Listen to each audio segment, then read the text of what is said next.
NT Ramarao చనిపోయి 25 సంవత్సరాలు అయింది.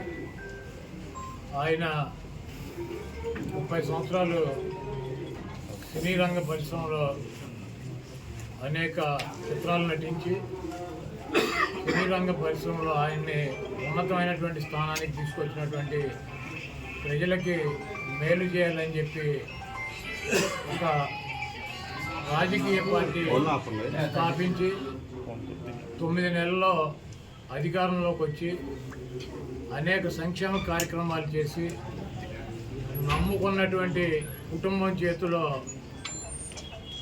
మోసపోయి అధికార దాహంతో ఒక దుర్మార్గుడి చేతిలో వంచనకి గురయ్యి పార్టీని ముఖ్యమంత్రి పదవిని కోల్పోయి మనోవేదనతో చనిపోయి ఈ రోజుకి 28 సంవత్సరాలు అయింది.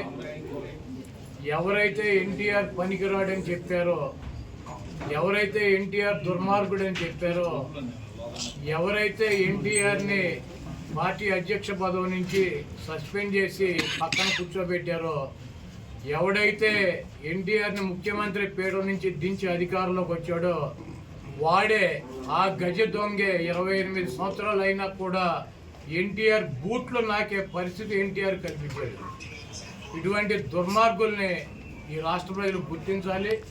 బతుకున్నప్పుడేమో దుర్మార్గుడు అని చెప్పి, ఆయన ముఖ్యమంత్రిగా పార్టీ నాయకుడిగా పనికిరాడని చెప్పి, ఈరోజు సిగ్గు శరము లేకుండా ఎవరైతే ఆయన్ని దించారో అదే కుటుంబ సభ్యులు, అదే వ్యక్తి ఎన్టీ రామారావు గ్రామానికి వచ్చి విగ్రహాలకు దండేయటం, ఎన్టీ రామారావుకి వర్ధంతి చేస్తానని చెప్పటం, ఇటువంటి దుర్మార్గపు ఆలోచనలో పదవి కోసం ఆయన పేరు చెబితే 4 ఓట్లు వస్తాయి అన్నటువంటి ఉద్దేశంతో ఆఖరికి చంపినటువంటి వ్యక్తులే, పదవి నుంచి తొలగించినటువంటి వ్యక్తులే ఆయన పొగుడుతూ కీర్తిస్తూ ఈరోజు తిరుగుతున్నారంటే ఈ రాష్ట్ర ప్రజలు ఇటువంటి వ్యక్తులను ఎటువంటి నక్కజిత్తుల వ్యక్తులు కూడా మన రాష్ట్ర ప్రజలు అర్థం చేసుకుంటారు. ఇటువంటి చంద్రబాబు నాయుడిని ఈ రాష్ట్ర ప్రజలు తెలంగాణలో పూర్తిగా నిర్మూలించారు. ఆంధ్ర రాష్ట్ర ప్రజలు కూడా 2024లో నిర్మించడానికి సిద్ధంగా ఉన్నారు.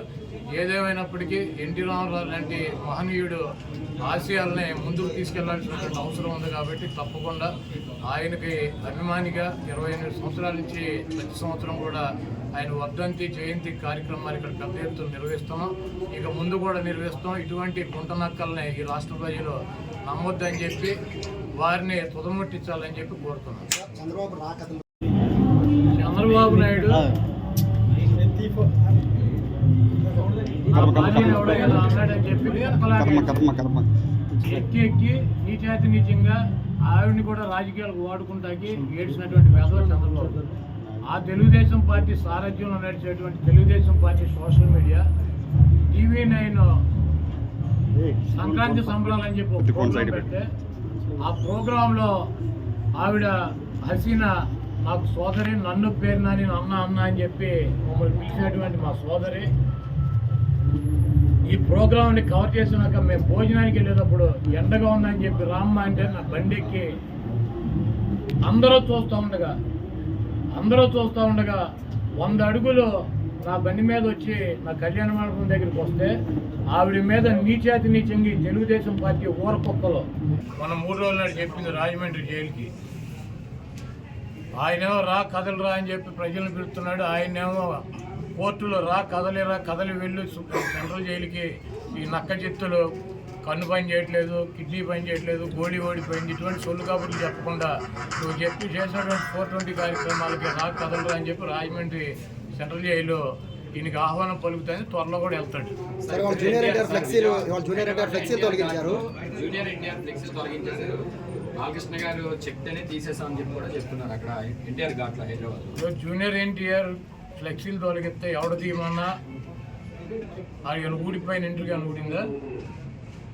వాళ్ళ నీచమైన బుద్ధి. ఎన్టీ రామారావు పేరు చెప్పి భజన చేసుకునేటువంటి కుటుంబ సభ్యులు ఎన్టీ రామారావుని, పెద్ద ఎన్టీఆర్నేమో చంద్రబాబు కోసం దించారు.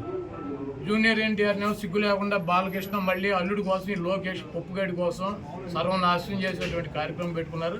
ఇటువంటి బాలకృష్ణలో, ఇటువంటి చంద్రబాబు నాయుడు 1000 మంది వచ్చినా కూడా జూనియర్ ఎన్టీఆర్ ఊడిపోయినటువంటి ఇంట్లో కూడా బేగలేదు. మరి వచ్చే ఎన్నికల్లో కొడాల నానికి డిపాజిట్లు కూడా రావు అని చెప్పేసి టీడీపీ నేతలు ఇవాళ సభ ద్వారా మేము ప్రూవ్ చేస్తామని చెప్పి టీడీపీ నేతలు. చంద్రబాబు 2014 ఎన్నికల ముందు 3 సభలు పెట్టాడు గుడివాళ్ళు. అప్పుడు కూడా ఏ సొల్లు కబుర్లు. కాకపోతే పోటీ చేసే అభ్యర్థులు మారారు, వచ్చి ప్రగల్భాలు చెప్పే సొల్లుగాళ్ళు మారారు. 2019 ఎన్నికల్లో కూడా కొడాల నానికి డిపాజిట్ లేకుండా చేస్తాను 3 మీటింగులు పెట్టి ఇటువంటి సొల్లు కబుర్లు, ఈ సొల్లు నా కొడుకులు సొల్లు పోరానని చెప్పారు. మళ్ళీ 2024 వచ్చింది, మళ్ళీ అభ్యర్థులు మారారు, మళ్ళీ మాట్లాడేవాళ్ళు మారారు. ఈ గుంట నక్క మాత్రం వీడు ఇంటే ఉన్నాడు. ఇప్పుడు 2 మీటింగులు అయినాయి, ఇది 3వ మీటింగ్ పెడతాడు ఎన్నికల లోపు. నా ఊడిపోయిన ఇంటర్ కూడా పెడతారు. ఉమ్మడి కృష్ణా జిల్లాలో వైసీపీ ఖాళీ అయిపోతుందని కూడా చెప్తున్నారు సార్. మొత్తం జాయినింగ్స్ వరుసగా ఉన్నాయి, ఎక్కడ పెట్టుకోవాలో కూడా మాకు తెలియట్లేదు, ఎక్కడ సర్దాలి. ఎక్కడో ఒకటి పెట్టుకోమండి. బాబు కొడుకులు 2 పుస్తకాలు పెట్టుకుంటారు కదా, ఎర్ర బుక్కులు, అక్కడ పెట్టుకోమండి. బాబు కొడుకులు ఎర్ర బుక్కునే చించి తోసుకోమని చెప్పి కదా, ఎర్రను కూడా ఎక్కడో చోట తోసుకోమని చెప్పాలి. జన సమీకరణ రాకుండా పోలీసులు అడ్డుకుంటున్నారు అని చెప్తున్నారు. అసలు చంద్రబాబు గుడివాళ్ళు ఎవడొస్తాడు? కాదు, చంద్రబాబు గుడివాళ్ళు పట్టించుకున్నాడు దొంగ 420 గాడు అని తెలియదు. మా గుడివాడలో మాకు ఎన్టీ రామారావుని అంత మహోన్నతుడిని పార్టీ నుంచి తొలగించి ముఖ్యమంత్రి పదవి కొట్టేసి మా ప్రాంతం వాడిని సంకనాకి ఇచ్చేసినటువంటి వెధవీడు అని తెలియదు. వీడికి ఎవడొస్తాడు? చంద్రబాబు నాయుడికి జనం వస్తారా? అంటే 1,00,000 మందితో సభ పెడుతున్నామని టీడీపీ నాయకులు చెప్తున్నారు కదా సార్. మొన్న 2 లక్షలు అన్నారు, ఇప్పుడు 1,00,000కి వచ్చారా? అది మొన్న వాళ్ళే పార్టీ మీటింగ్ పెట్టి 2 లక్షల మంది జనం అన్నారు, ఇప్పుడు 1,00,000కి వచ్చారా? అక్కడ తీసుకున్న ల్యాండ్ ఎంత చూసారా మీరు? 22 ఎకరాల పొలం తీసుకున్నారు, దాంట్లో 9 ఎకరాలు పార్కింగ్ పెట్టారు, 5 ఎకరాలు డయాస్ వేసారు, 5,000 కుర్చీలు వేశారు. 1,00,000 మంది వస్తారా? ఇప్పుడు వెళ్ళి లెక్కేటట్టు కుర్చీలు 5,000 ఒకటో కుర్చీ ఉంటే నేను గుడివాడ వదిలేసి వెళ్ళిపోతా. మీరు వెళ్ళా లెక్కేటట్టు మీడియా వాళ్ళు. 22 ఎకరాల ల్యాండ్, 7 ఎకరాలు పార్కింగ్, 9 ఎకరాలు పార్కింగ్, 5 ఎకరాలు ఏమో డయాస్ అంట, ఆయన సెక్యూరిటీ అంట. వేసి 5,000 కుర్చీలు వేసి 1,00,000 మంది వస్తారు. 5,000 కుర్చీలు 1,00,000 మంది కూర్చుంటారు అంటే ఒక కుర్చీలో 10 మందిని కూర్చోబెడతారు ఏంటి? ఇవన్నీ సొల్లు కాబులు. 5,000 మంది వాళ్ళు ఏర్పాట్లు చేశారు. చంద్రబాబు మాట్లాడేటప్పుడు 3,000 మంది ఉంటారు. చంద్రబాబుకి ఆయన ఋత్విక్ రోషన్ ఏంటి ఓ జగబడి వచ్చేటకి ఈ సొల్లు కానీ నా చిన్నప్పటి నుంచి చూసి సొల్లు కబుర్లు, సొల్లు పురాణం ఇవన్నీ ఈయన మా వాళ్ళకి చెవుల్లోంచి రక్తం గారిని చంద్రబాబు పట్టించుకున్నాడు గుడివాళ్ళు ఎవడు ఉండడు. అంటే మీరేమో ఏమీ లేదంటున్నారు. ఒక పక్కన బాలసారి గారేమో జనసేనలో చేరుతున్నారు, బాలసారి గారు టీడీపీలో చేరుతున్నారు. ఎందుకని ఇట్లా వెళ్తూ ఉన్నారు? జగన్మోహన్ రెడ్డి గారు నిన్ను టీవీలో, నువ్వు ఏ టీవీ? 10 టీవీ. నిన్ను తీసేస్తే నువ్వు ఎక్కడ చేస్తావు? ఏదో ఛానల్ చేరవా? ఇంటికాడ కూర్చుంటావా? మరి పార్థసారథి గారి దగ్గరికి అన్నిసార్లు ఎందుకు వెళ్ళారు సార్? ఆయన వేరే చోటుకి వెళ్ళమని వెళ్ళారు, ఆయన చెబుతున్నాడు కదా. కాదు సార్, పార్థసారథి గారి దగ్గరికి ఎవరు వెళ్ళారు? వైసీపీ లీడర్లు పార్టీ వీడి వెళ్ళొద్దని చెప్పి. ఎవరు వెళ్ళింది? ఎవరు? అయోధ్యరావు రెడ్డి గారు. నేను కూడా వెళ్ళా. ఎందుకన్నా మనందరం కలిసి ఉన్నాం కదా, కలిసి ప్రయాణం చేద్దామని చెప్పి.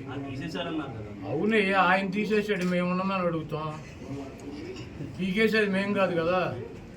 కలిసి ఉందాము అన్ని చోట్ల, ఇప్పుడు దాకా కలిసి ఉన్నాం కదా, కలిసి ఉందాం, తొందరపడమా కానీ చోటకి వెళ్తాం. మరి ఎవరు వెళ్తారు? కాదు, ఎవరు వెళ్తారు? జగన్మోహన్ రెడ్డి గారు సీట్ ఇస్తానంటే నాకు వద్దు, జనసేన తెలుగుదేశం మా జలది ఏ పార్టీకి వస్తే సీట్ ఆ పార్టీలో చేస్తామని చెప్పి వెళ్ళేవాడు వాడు ఉన్నాడా? అది జగన్మోహన్ రెడ్డి గారు పీకేసిన వాళ్ళు తప్పించి, పక్కన పెట్టిన వాళ్ళు తప్పించి ఎవరు వెళ్ళారు చెప్పండి? వాడి పేరు చెప్పండి. జగన్మోహన్ రెడ్డి గారు నేను సీట్ ఇవ్వను, నీకు బాగాలేదు అని చెప్పిన వాళ్ళు తప్పించి ఎవరు వెళ్ళారు చెప్పండి? వాడి పేరు చెప్పండి.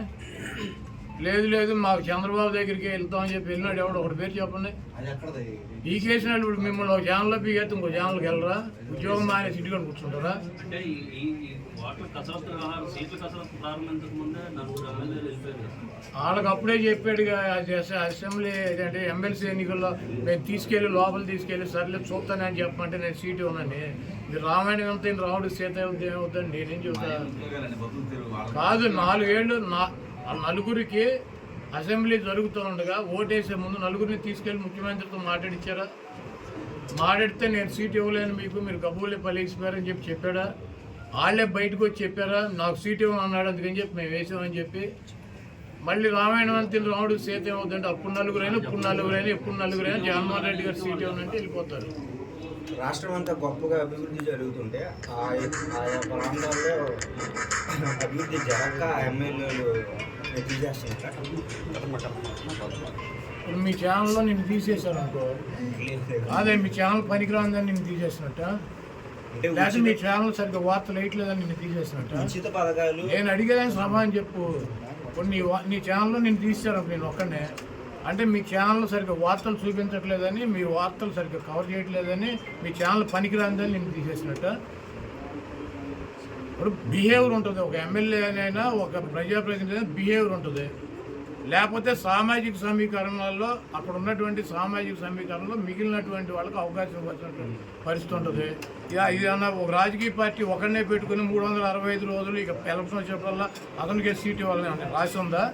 తెలుగుదేశం చంద్రబాబు నాయుడు ఆడికెత్తాడు, ఇప్పుడు నలుగురిని మార్చాడు నా మీద. ఇప్పుడు వెళ్ళి అడగండి. ఈ సొల్లు గాడిని నా చిన్నప్పటి నుంచి చూసి సొల్లు కబుర్లు, సొల్లు పురాణం ఇవన్నీ ఇని వాళ్ళ చెవుల్లోంచి రక్తం గారిని చంద్రబాబు పట్టించుకున్నాడు గుడివాళ్ళు ఎవరు ఉండదు. అంటే ఏమీ లేదంటున్నారు. ఒక పక్కన బాలసారి గారు జనసేనలో చేరుతున్నారు, బాలసారి గారు టీడీపీలో చేరుతున్నారు. ఎందుకని ఇట్లా వెళ్తూ ఉన్నారు? జగన్మోహన్ రెడ్డి గారు నిన్ను టీవీలో ఏ టీవీ ఎన్టీవీ నిన్ను తీసేస్తే నువ్వు ఎక్కడ చేస్తావు? ఏదో ఛానల్ చేరవా?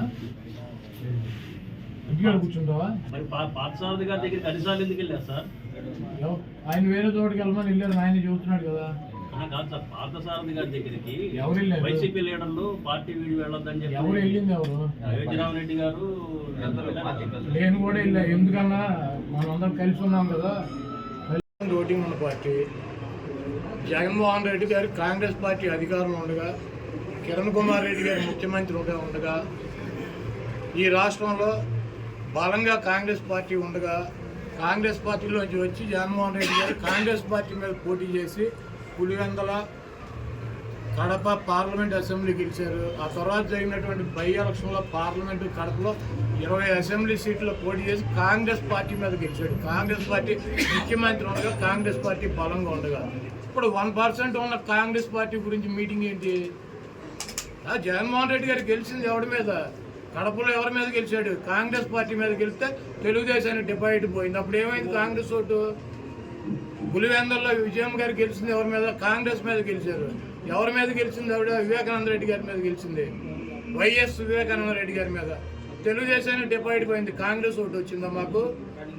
లేకపోతే నెల్లూరు పార్లమెంటు కాంగ్రెస్ పార్టీ అధికారంలో ఉండగా కాంగ్రెస్ మీద గెలిస్తే తెలుగుదేశం డిపాజిట్ పోయింది. కొవ్వూరు, ఇక్కడ రాజేంద్రపురం, అదేవిధంగా ఈ పక్కన ఉన్నటువంటి నరసాపురం, ఇవన్నీ డిపాజిట్ తెలుగుదేశానికి పోయినాయి, కాంగ్రెస్ మీద పోటీ చేస్తారు. ఈ రాష్ట్రంలో మొన్న 2014-19 ఎన్నికల్లో జనసేన గెలిచింది నరసాపురం రాజోలు. 3వ ప్లేస్ ఎవడు? టీడీపీ. నరసాపురంలో 2వ ప్లేస్లో జనసేన వస్తే టీడీపీ 3వ ప్లేస్. భీమవరం, గాజువాకలో పవన్ కళ్యాణ్ 2వ ప్లేస్కి వస్తే 3వ ప్లేస్ డిపాజిట్.